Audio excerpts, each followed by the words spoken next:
2025년 6월 21일 미군은 B2 스텔스 폭격기를 동원해 이란의 3대 핵시설을 전격 공습했습니다. Our objective was the destruction of Iran's nuclear enrichment capacity, and Iran's key nuclear enrichment facilities have been completely and totally obliterated. If they do not, future attacks will be far greater and a lot easier. 성공이라 외쳤던 미국의 공습 이후 찾아온 이 미묘한 휴전은 진정한 평화의 시작일까요? 아니면 더 큰 폭풍전의 고요일까요? 우리는 이 중대한 질문의 답을 함께 찾아보겠습니다. 미국의 공습 이후 도널드 트럼프 대통령은 백악관에서 생중계 연설을 통해 이번 작전이 환상적인 군사적 성공이었다고 선언했습니다. 그는 이란의 포르도, 나타나즈, 이스파한 등 3대 핵 농축 시설이 완전히 그리고 전적으로 초토화되었다고 주장했습니다.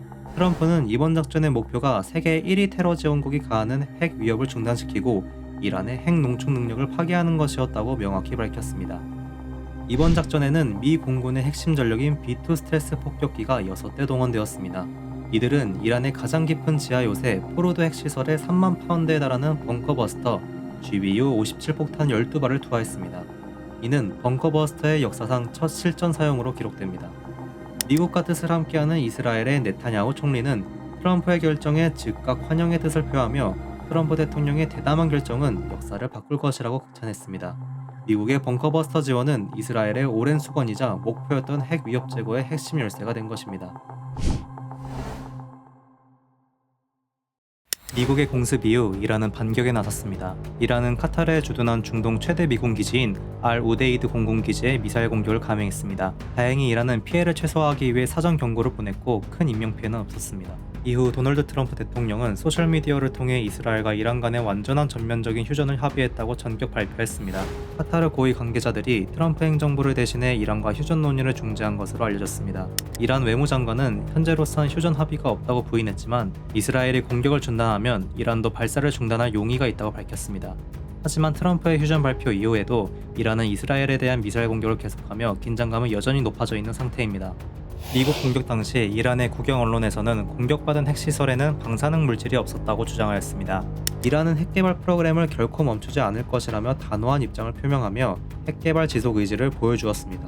IAEA 보고에 따르면 이란은 이미 고농축 우라늄을 대량 비축하고 있으며 미군은 3주 안에 최대 10개의 핵무기 생산이 가능하다는 충격적인 예측을 내놓은 바 있습니다.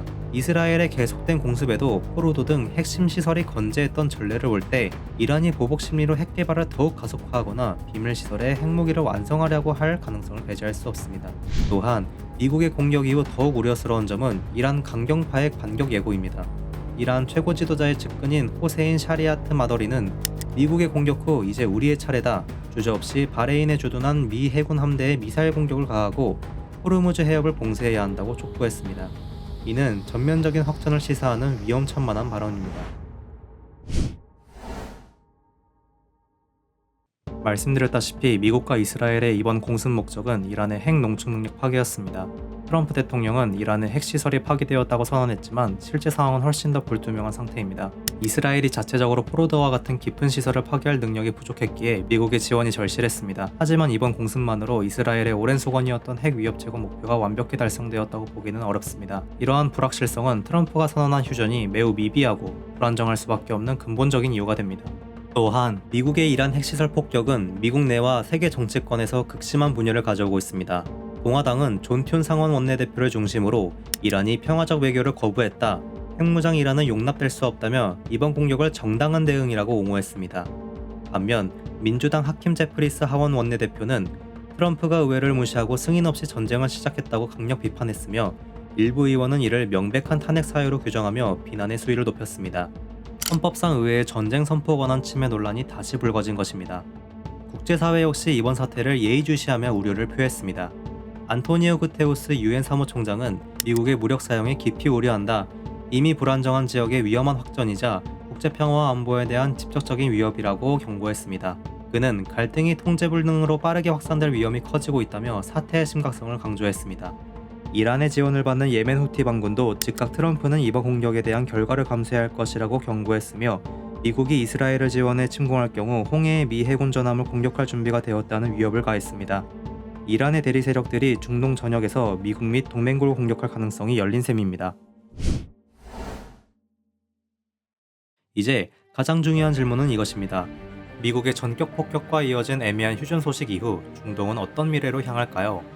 첫 번째 시나리오는 이란의 보복과 핵개발 가속화입니다.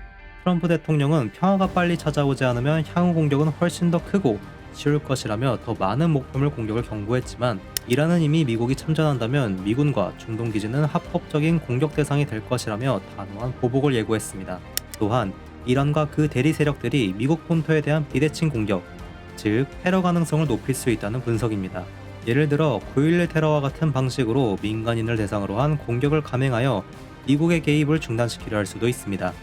두 번째 시나리오는 글로벌 경제 충격과 전면전 확산입니다. 이란이 최후의 카드인 호르무즈 해역 봉쇄를 단행한다면 전 세계 에너지 공급망이 마비되며 국제 유가는 예측할 수 없는 수준으로 폭등할 것입니다. 헤즈볼라, 후티 등 이란의 대리 세력들이 미군 주둔지와 아랍 동맹국들을 공격하며 중동 전역으로 확전될 가능성도 배제할 수 없습니다. 이는 전 세계 경제에 막대한 충격을 가져올 것입니다. 세 번째 시나리오는 글로벌 패권 구도의 변화와 미중 경제 심화입니다. 미국이 중동 분쟁에 군사적으로 깊이 묶이게 된다면 이는 필연적으로 아시아, 특히 대만에서의 미군 자원 분산으로 이어질 수 있습니다.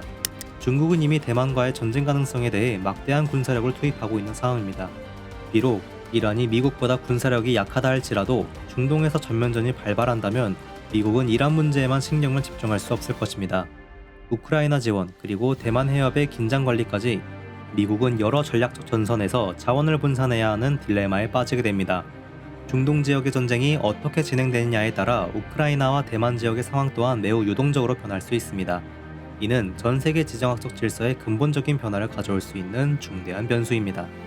트럼프 대통령의 전격적인 이란 핵시설 폭격, 이는 단순한 군사작전을 넘어 중동의 미래와 글로벌 패권 구도를 뒤흔들 중대한 사건으로 기록될 것입니다.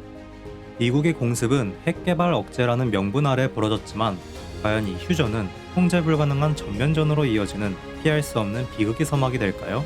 아니면 예상치 못한 외교적 돌파구를 열 수 있을까요? 예측 불가능한 중동, 전 세계가 숨죽이며 다음 수를 지켜보는 지금, 시선 한 조각이었습니다.